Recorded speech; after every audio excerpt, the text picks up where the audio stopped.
तो ब्रज 84 कोस भगवान की देह है, और उनमें भी जो श्री वृंदावन धाम है वो ब्रज रूपी देह में भगवान का हृदय है। और उसमें भी जो श्री गिरिराज जी हैं वे गिरिराज जी तो ठाकुर जी का शीश हैं। ब्रज रूपी देह में ठाकुर जी का शीश है, और उन शीश के भी ऊपर यदि कोई लीला स्थल विराजमान है तो वह राधा कुंड और श्याम कुंड है। हम आप सब वैष्णवजन राधा कुंड श्याम कुंड की रज को ही मस्तक पर धारण करते हैं, यही गुरु लोगों की आज्ञा है। क्यों? क्योंकि स्वयं राधा कृष्ण मिलित तनु श्री कृष्ण चैतन्य महाप्रभु जी ने आकर के श्री राधा कुंड श्याम कुंड को प्रकट किया। हम लोग गौर कथा में सुनते हैं, ब्रज लीला में स्वयं राधा माधव ने इन लीला स्थलों को प्रकट किया। ब्रज में और जो लीला स्थल हैं वहाँ प्रभु लीला किए हैं, और भक्तों के द्वारा फिर उन लीला स्थलों का प्रकाश हुआ। लेकिन श्री राधा कुंड और फिर राधा कुंड के आगे श्याम कुंड, हम लोग दोनों कुंड का ही दर्शन कर रहे हैं। ये राधा कुंड श्याम कुंड ऐसे लीला स्थल हैं जिनको श्यामा श्याम अपने हाथों से प्रकट किए। पहले इस क्षेत्र को अरिट ग्राम कहा जाता था। यहाँ पर अरिष्टासुर नामक एक दैत्य रहता था, इसलिए अरिट ग्राम बोलते थे। वो सताता था ब्रजवासियों को।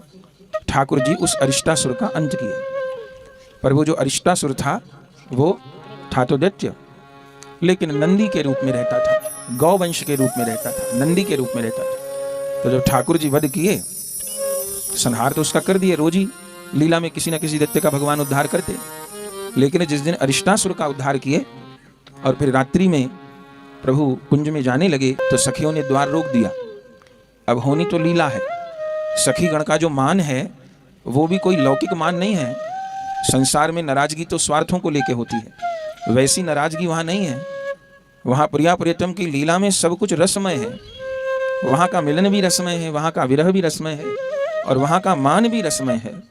तो सखियों ने रोक दिया श्याम सुंदर को, बोले प्रभु आपको प्रवेश नहीं है निकुंज में। श्याम सुंदर ने कहा क्यों? बोले आप तो गौवध करके आए। प्रभु ने कहा गौवध? मैं गोपाल, ऐसे कैसे हो जाएगा? बोले गौवंश में था वो अरिष्टासुर, उसका आपने संहार किया।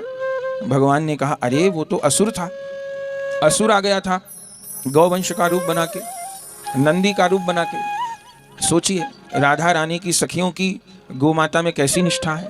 बोले भले वो गौवंश का नंदी का रूप बना के आया था, लेकिन रूप तो उसका गौवंश का था, और गौवंश सदा पूज्य है।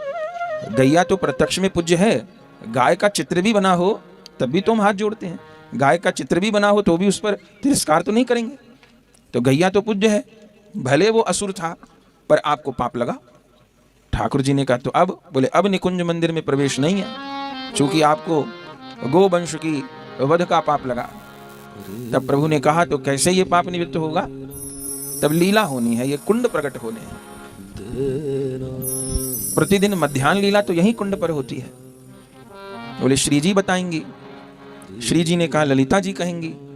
ललिता जी ने कहा एक ही उपाय है कि जितने भी इस पृथ्वी में तीर्थ हैं उन सब जगह स्नान करके आओ, तीर्थ नहाने से पाप कटते हैं। ठाकुर जी ने कहा कौन जाए सबरी दुनिया के तीर्थ नहाने, बहुत समय लगेगा। बोले बहुत समय लगेगा तो ठीक है, जब तक सबरे तीर्थ नहीं नहाओगे तब तक यहाँ आपको प्रवेश नहीं है। ठाकुर जी ने कहा ठीक है, तो मैं सब तीर्थों को यहीं आह्वान कर लेता हूँ। और आप जानते हैं तब ठाकुर जी अपनी वंशी से श्याम कुंड प्रकट किए।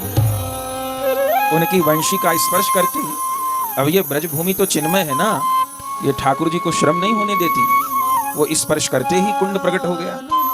भगवान सब तीर्थों का आह्वान किए और तीर्थ तो तरस रहे थे। असलियत में तो प्रिया जी ने कहा क्यों? क्योंकि सारे तीर्थ ब्रजवास के लिए तरस रहे थे। जैसे शंकर जी ब्रजवास के लिए ललायित हुए तो गोपेश्वर बन के आए, जैसे ब्रह्मा जी ब्रजवास को ललायित हुए तो ब्रह्मांचल पर्वत बने।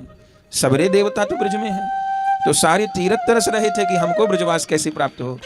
तो श्री जी ने व्यवस्था कर दी, क्योंकि श्री जी की आज्ञा के बिना तो ब्रज में प्रवेश नहीं मिलता। तो राधा रानी ने कहा कि सब तीर्थों में नहा मैं प्रभु।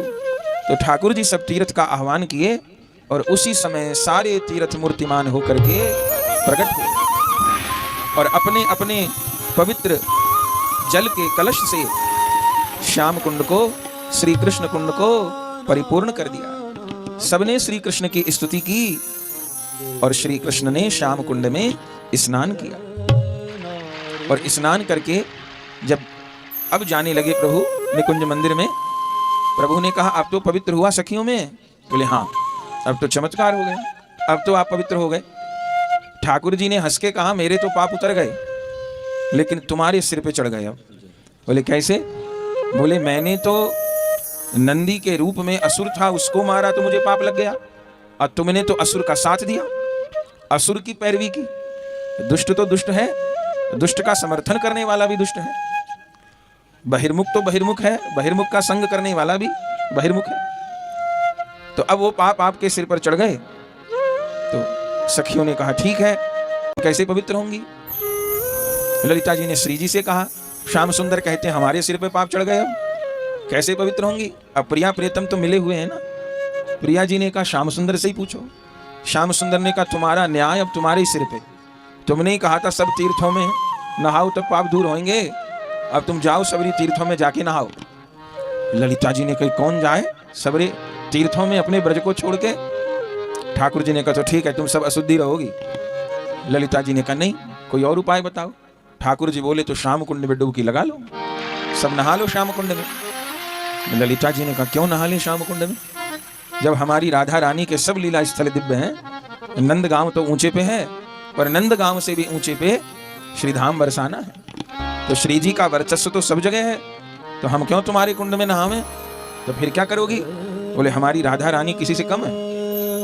श्याम सुंदर तुमने जितना कुंड प्रकट किया है उससे दुगना कुंड प्रकट होगा। आप देखिएगा श्याम कुंड की चौड़ाई देखिएगा और राधा कुंड की देखिएगा, बहुत अंतर है, दुगने का अंतर होगा, देखिएगा।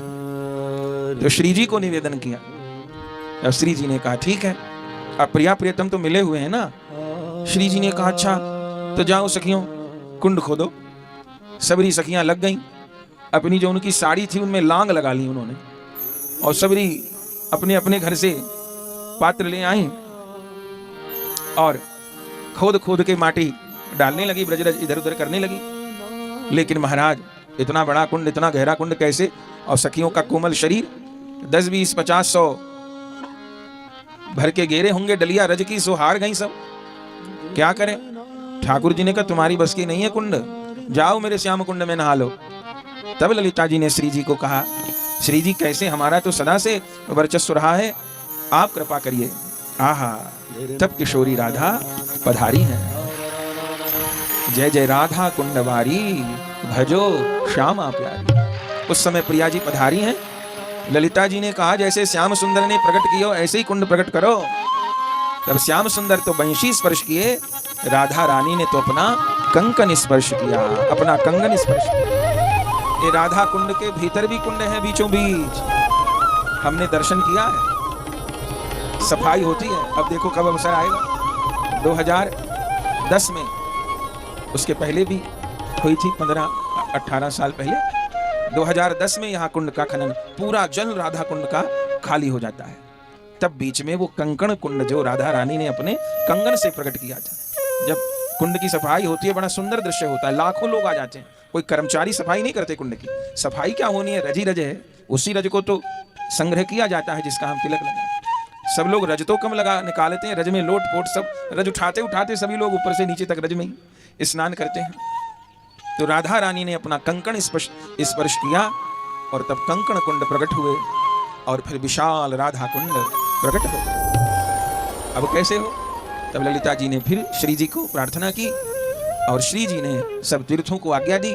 सारे तीर्थ तो राधा रानी का चरण स्पर्श करने को ही व्याकुल थे। उसी समय अब मिलन का भाव, बाहर से राधा कुंड श्याम कुंड अलग दिखते हैं, भीतर से मिले हुए। ये जो संगम घाट है बीच में देखते हैं ना सामने, ये संगम घाट है। उधर श्याम कुंड है, इधर राधा कुंड है, इधर नीचे से श्याम कुंड राधा कुंड मिले हुए। प्रिया प्रियतम की जब रसमय कीली होती है तो श्याम सुंदर श्याम कुंड से ही स्नान करते करते राधा कुंड आ जाते हैं और श्री जी जल केली करते करते श्याम कुंड चली जाती है। ये लीला कौन दिन भाई? ये लीला भाई अहोई अष्टमी, अभी 7-8 दिन बाद आने वाली है। अहोई अष्टमी के दिन रात्रि में ही कुंड प्रकट हुए, इसलिए मध्य रात्रि में ही अहोई अष्टमी का स्नान होता है। उस